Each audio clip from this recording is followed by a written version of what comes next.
next question. This is a question that I have. What we're doing is so at odds with the American Diabetes Association recommendations.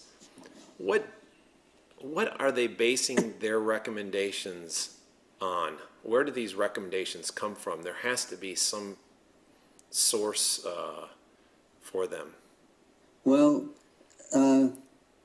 they do have committees. They have a foot care committee.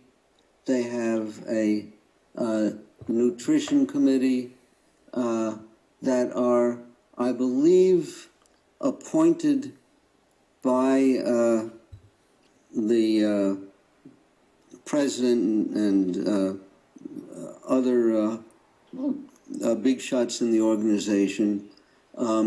They also have councils that relate to certain aspects of their functioning. Like I'm on the Nutrition Council. I used to be, I might still be on the Foot Care Council. But I think the people who are picked are not necessarily picked by the councils. They're picked by higher-ups. And I know, for example, of one person on the Nutrition Committee who is fully aware that patients do much better with a low-carb diet. But she's been very active and has supported the high carb for ages for career purposes. And if you start bucking the powers that be, you won't move up in the system. So that's part of the problem. Another part might relate to how does it affect the grants that you get? Or are you working for a company?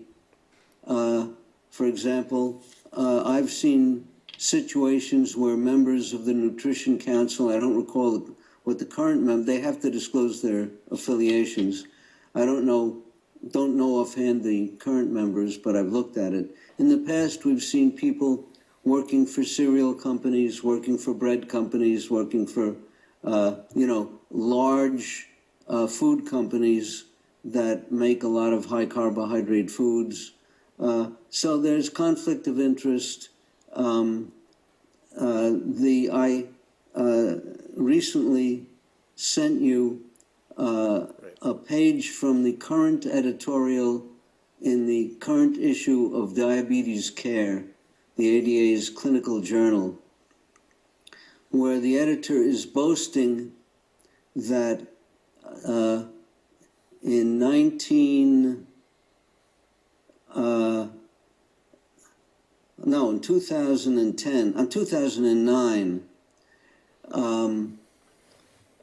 only 39% of their guidelines hard evidence to back them up. Right. And now, 5 years later, they're up to 51%. So still, 49% of their guidelines are unsupported by scientific evidence. And they're boasting about it.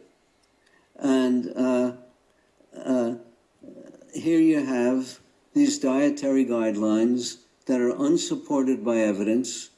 You don't know where they came from. There are a lot of personal opinions. There are a lot of personal financial needs.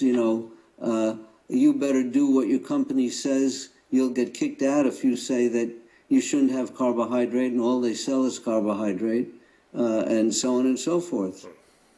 The patient doesn't appear in this. I mentioned the situation, for example, with regard to the cause of ulcerations. And it appears that virtually 100% of the diabetic foot ulcers are caused by people trying to remove calluses as recommended by the ADA. They say that a professional should use a sharp instrument to remove calluses, a trained professional. Yet those are the people who are getting amputations. The calluses should never be removed. They're the only cause of amputations. Why remove them? That is the removal of the cause.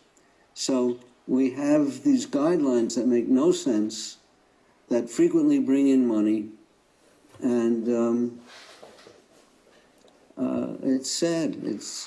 It's part of the reason why I'm spending so much time on these videos. Awesome. And on other efforts to change what's being done to patients.